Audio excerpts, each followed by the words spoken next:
Welcome to my channel. I'm a professional wedding photographer and I'm passionate about helping aspiring photographers unlock their creative potential. Whether you're drawn to weddings, portraits, lifestyle shoots, or just love capturing beautiful moments, I'm here to help you build your skills and confidence. I also provide one-to-one photography training, and for more information on this, click the link below. Okay guys, let's just jump right in. So, there was no breeze, no wind on this beautiful summer's day, and we wanted to get an animated veil. So how do we do that? Well, basically, you've got to get someone to hold the veil up and then just let it drop. And you have to do it a few times in order to get the right shape, to make it look like it is flowing in the wind and not pulling back. Okay, and this is where we started, guys. So you can see I've asked one of the staff members at the wedding venue, as she was available and really up for a bit of fun, and I asked her to hold the veil up and drop it. Now, as you noticed, if we go back to the original image, we also have more clouds in the sky, and there are none in here. This adds more focal interest for the viewer. So what we're going to do is we're going to import this image into Photoshop. And here we go. Edit in Adobe Photoshop 2025. Okay. Now what we're going to do is we are going to use the AI built in to Photoshop. So we're going to choose the lasso tool, which is L on the keyboard, and as you notice, I clicked L, the lasso tool was highlighted. I'm then going to draw round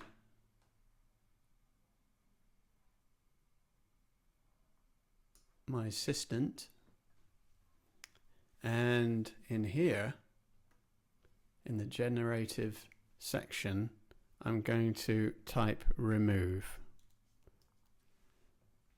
and then I'm going to click generate, and this is what we're going to see what's going to happen. Okay, so we're going to, up here on the right, you can choose various versions of the generated image, and we don't want that one, and that one there has a hill right at the back, we don't want that one, so we could choose that one. So we need to see what it originally looked like. What we're going to do now is we're going to flatten this. So first let's inspect the image, which was regenerated, for any abnormalities, and it seems okay. And now what we're going to do is we're going to make a few adjustments, but we first need to flatten the image. Okay, so highlight both those layers and then Command E to flatten. And then if we go back into this corner over here, what we can do is we can copy a little section of this end of the picture and put it over here. Okay, so we're going to choose,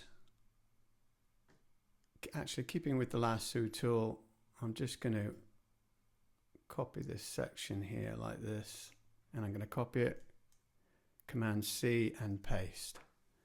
Okay, and then I'm going to drag this over here.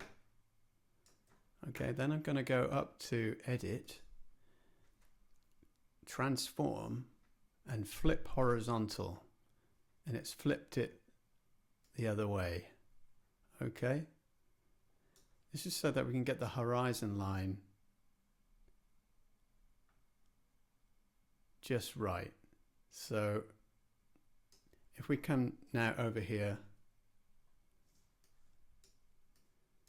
what we need to do is edit this. And as we can see, there is a disparity in the cut line, obviously. So what we're going to do is we're going to just use the eraser tool to erase this line around here, and we're going to choose an opacity of, let's start with 100. First of all, let's just see what's behind the image like that. Okay, so we're just going to just erase, make a smaller brush. To make this brush larger and smaller, it's the open and close brackets.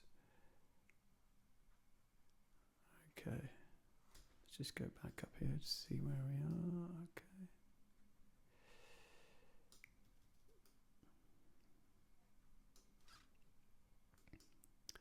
Okay, let's just get rid of this here.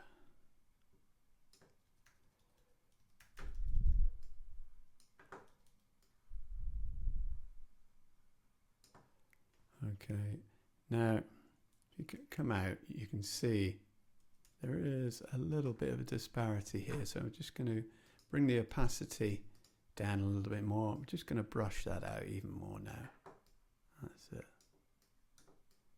Okay, bring this back up to 100% now. And just going to go further in. And I think what we'll do is we will bring this opacity down like this, so we can see the background. And now I'm going to erase that whole section, because this tree is going to help to blend that added section in. So we'll now bring the opacity back up like that. And now we're going to come out. And there we have it. We have a nice level backdrop, which is good.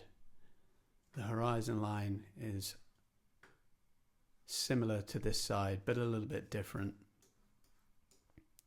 And we can make it even more different using another tool called the remove tool. But first of all, say we're happy with that. Let's just check the background. Let's just blur little sections in here. Let's just make the edge nicely blurred so that it blends even more. Okay, let's just get rid of that. Okay, that's great. And now we're going to flatten that. So select those two by holding down the arrow up key and selecting both, and now Command E to flatten the image. And now we're going to choose the remove tool, which is J on the keyboard, and now we're just going to remove little bits that we don't like, and we also want to alter this slightly so it doesn't match completely. So let's just say we just remove this here, alter that, maybe change that. That'll just change the horizon slightly so it's not copying this horizon over here.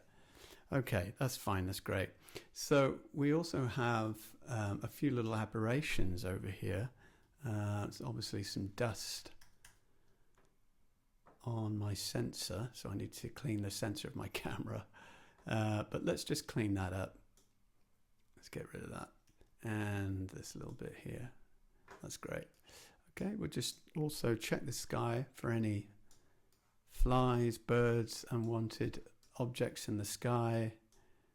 And that's fine.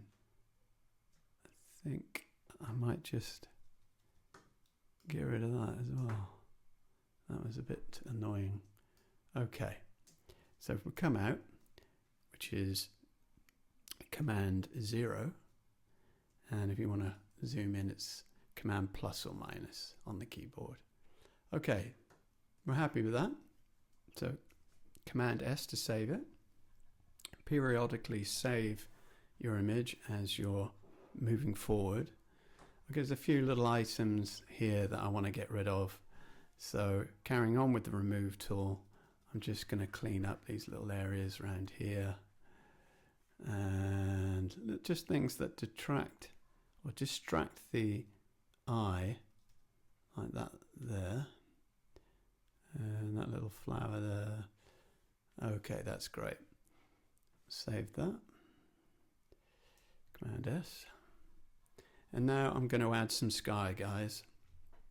Okay, so to do this, we're going to again use AI. So we're going to use the lasso tool once again, L on the keyboard, highlighted here. Okay, and now we're just going to, we're going to draw round a couple and the horizon line, and I'm just going to add wispy clouds and see what happens. Okay, that's quite interesting, but let's see what other versions come up. I don't like that. I don't like that. That is quite interesting, though. I think I'm going to hit regenerate, see what happens, see if it can do something better.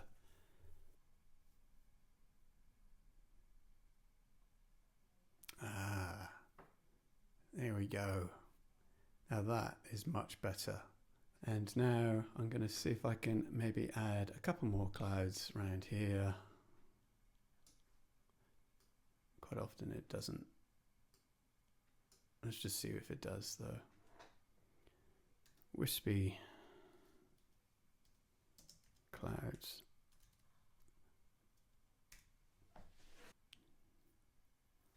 Okay.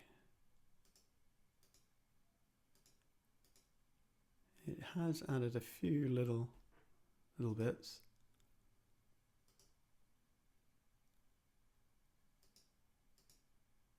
Which I think filled up this area here a little bit.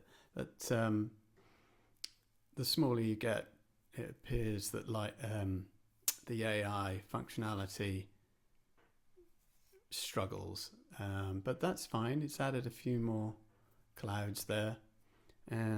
So we're going to flatten that down again, guys, and we're going to save that. I'm quite happy with that now. Okay, so I'm just going to go into the bride now and clean up some of the skin. I think also after this we'll sharpen the image ever so slightly, but let's just clean up the skin here. So J for the remove tool once again on the keyboard. Clean up this skin. Just work really quickly. Okay, and just come down here. Check the clothes. No, everything's fine. That's great. And I think now we're going to come out. Okay, Command 0 on the keyboard. And we're going to sharpen the image now. First of all, we need to copy the background layer, so Command J. Okay, so we're going to sharpen this layer, and we're going to go Filter, High Pass, and it's chosen 4%. We're going to come down here to Overlay. Okay, you can see now this image is much sharper and much more, it's a much more arresting image with a bit of sharpening. So we're just going to go into it, see what it looked like previously, and then with a bit of sharpening. It's just cleaned things up, made it sharper, made the image more impactful. So we're going to flatten that, Command E. Okay, and we're happy with that. So what we're going to do now is go back into Lightroom, so Command S for save. Okay, so there's our image. We're now going to crop the image. We're going to go up to the crop tool in develop mode, up here like this, and we're just going to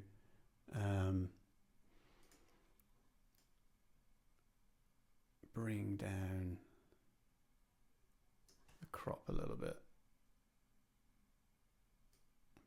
this up. Just going to bring this up ever so slightly and bring this over a little bit.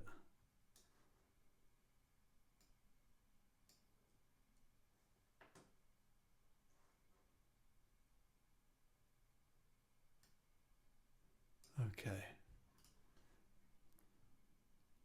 Right, let's see what it looks like from far away. I think we could probably crop in. No, I think we'll keep it like that. Okay, guys. So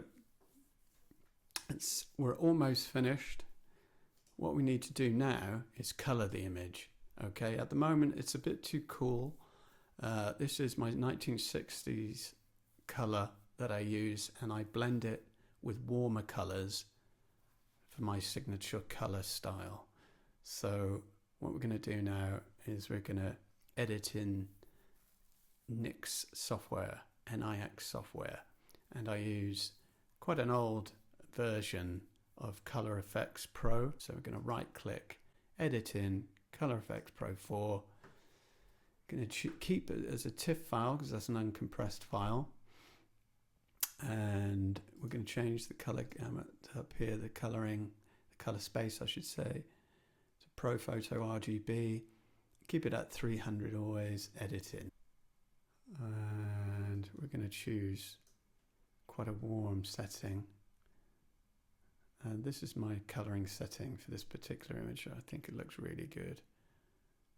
And yep, that's I think we need to just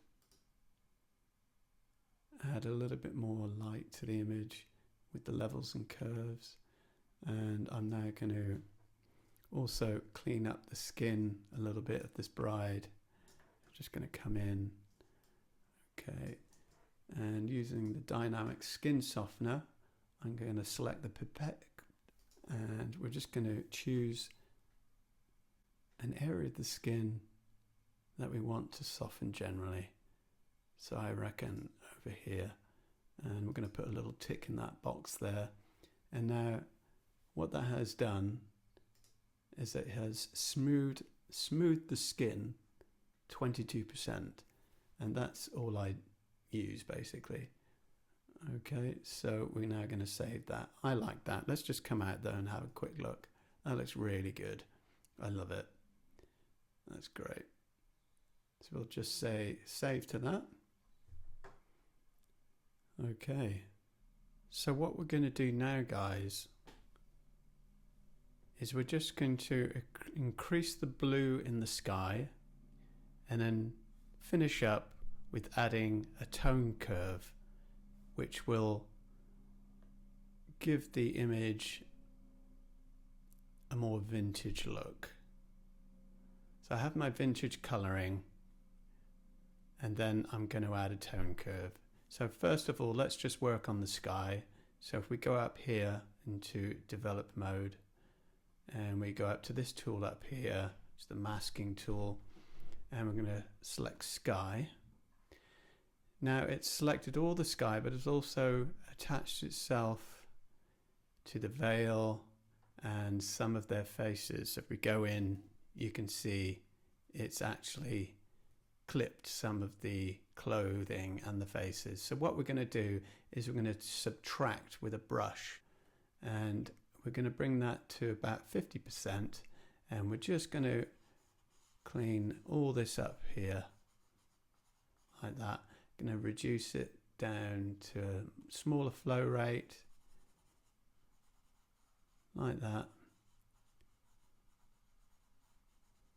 just to clean up this area around here so it doesn't clip anything there. Okay, and all we're going to do now is increase the color saturation in the sky. So we're just bringing it up ever so slightly. It just gives it a little bit more blue in the skyline, which is gorgeous. Okay, we're happy with that. To finish with, we're going to use a tone curve, and I have 3 settings for this. These are my presets. I have tone curve 1, 2, or 3. If we go right in, you can see what it's doing. So this is the image, and if I had a tone curve, it flattens the blacks, and that's what creates a vintage look. And so I think, though, we'll keep it on number 2. And there we have it, guys. Hey guys, don't forget to like and subscribe for more Lightroom and Photoshop training. See you on the next one.